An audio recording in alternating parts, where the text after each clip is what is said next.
High বন্ধুরা, কেমন আছেন সবাই? আশা করছি ভালো আছেন। আমার নতুন একটা ব্লগে তোমাদের সবাইকে স্বাগত জানাই।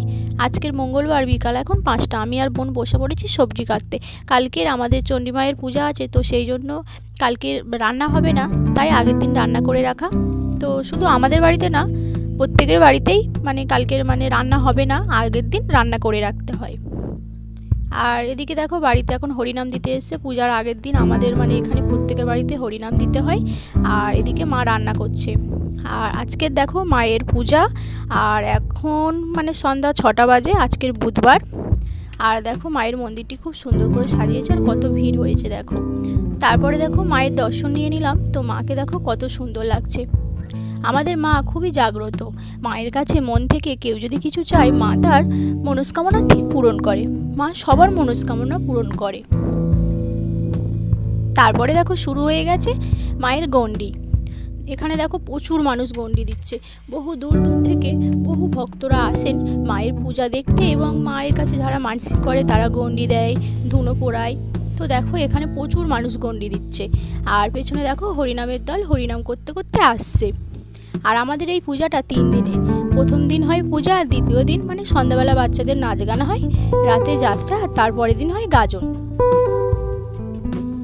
আর এদিকে দেখো মা, দিদিমা, মাসি 3 জনে গণ্ডি দিচ্ছে। আর আমার মা প্রতি বছর মায়ের পূজার সময় গণ্ডি দেয়, ধুনো পোড়ায়, প্রতি বছর দেয়। আর আজকের এখানে প্রচুর মানুষ গণ্ডি দিচ্ছে। তারপরে দেখো শুরু হয়ে গেছে ধুনো পোড়ানো। কি অপূর্ব লাগে এই দৃশ্যটি দেখতে। সত্যি আমরা এই পূজাটা দেখার জন্য একটা বছর অপেক্ষা করি, কবে আসবে এই পূজা। আর যখন চলে আসে তখন তো খুব আনন্দ হয়।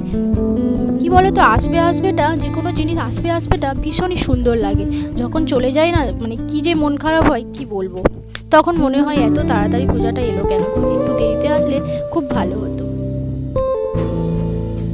আর এদিকে দেখো প্রচুর মানুষ ধুনো পোড়াচ্ছে, যারা যারা গণ্ডি দিয়েছে সবাই ধুনো পোড়ায় কম বেশি।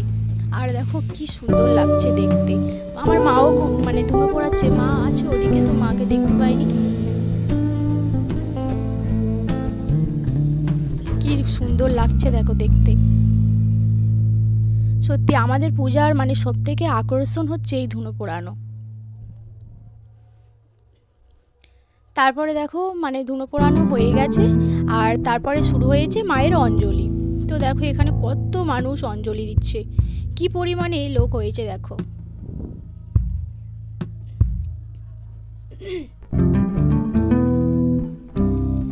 এখানে দেখো প্রচুর মানুষ অঞ্জলি দিচ্ছে। আর মায়ের মন্দিরটি দেখো খুব সুন্দর লাগছে দেখতে। এখন প্রায় 10টা বাজে, 10টা থেকে 10:30 এরকমই বাজে। তারপরে দেখো শুরু হয়ে গেছে বাতাসা লুট। আর এখানে দেখো কি পরিমাণে ভিড় হয়েছে, প্রচুর লোক চারদিকে। এখন হচ্ছে বাতাসা লুট। তারপরে আজকের মতো আমাদের পূজা সম্পূর্ণ হবে। তারপরে কালকে রয়েছে অনুষ্ঠান, তো সেগুলো হবে।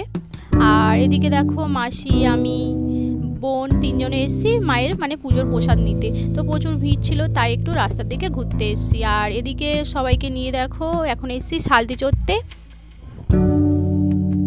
ওই যে দেখো মেসো এখন সালতিতে উঠছে, তো এখানে প্রচুর ভিড় হয়েছে, তো সবাই সালতি চড়বে, তো সেই জন্য দাঁড়িয়ে আছে। আর এদিকে দেখো ভাই, মাসি, আমরা সবাই মিলে চলে এসেছি সালতি চড়তে। তো আমরা দেখো এখন সালতি চড়ছি। আর ওদিকে দেখো যেদিকে তাকাবে সেদিকেই সবাই এখন সালতি চড়ছে। তো এই সময় দেখো খালের জল দেখো একদমই ভর্তি। তারপরে চলে আসলাম ছদ্মবেশ খেলা দেখতে। তো প্রতি বছরের মতো এবছরও ছদ্মবেশ খেলা দিয়েছে। এখানে এবছর প্রচুর প্রতিযোগী হয়েছে, আর সবাই খুব সুন্দর সেজেছে, আর সবাইকে ভীষণই সুন্দর লাগছিল সাজতে। আর এখানেও দেখো কত লোক হয়েছে, চারদিকে কি ভিড় দেখো। আর এই যে দেখো এটা আমার একটা ভাই হয়, এ সেজেছে রাম, আর এই হয়েছিল ফার্স্ট।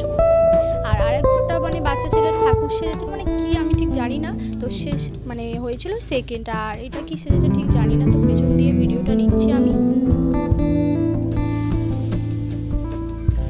সবাইকে ভীষণই সুন্দর লাগছিল দেখতে। আর এই 3 দিনে তো আমি প্রচুর ভিডিও করেছিলাম, তো খুবই দুঃখের বিষয় আমার সব ভিডিওগুলো ডিলিট হয়ে গেছে, তাই তোমাদের সাথে বেশি কিছু শেয়ার করতে পারিনি, তো যতটা যা ছিল তোমাদের সাথে শেয়ার করলাম। তারপরে দেখো খেলা শেষ হয়ে গেছে, তো খেলা শেষে তারপরে আমরা সবাই মিলে চলে এসেছি একটু রাস্তাতে ঘুরতে। তো এই রাস্তাটা তোমরা অনেকেই দেখেছো, তো রাস্তাটা আমার ভীষণই ভালো লাগে। তারপরে দেখো এখন রাত 11টা বাজে, তো আমরা এসেছিলাম যাত্রা দেখতে। তো এখন দেখো রাস্তাঘাট একদমই ফাঁকা। আর আজকের আমাদের মানে পূজার দ্বিতীয় দিন।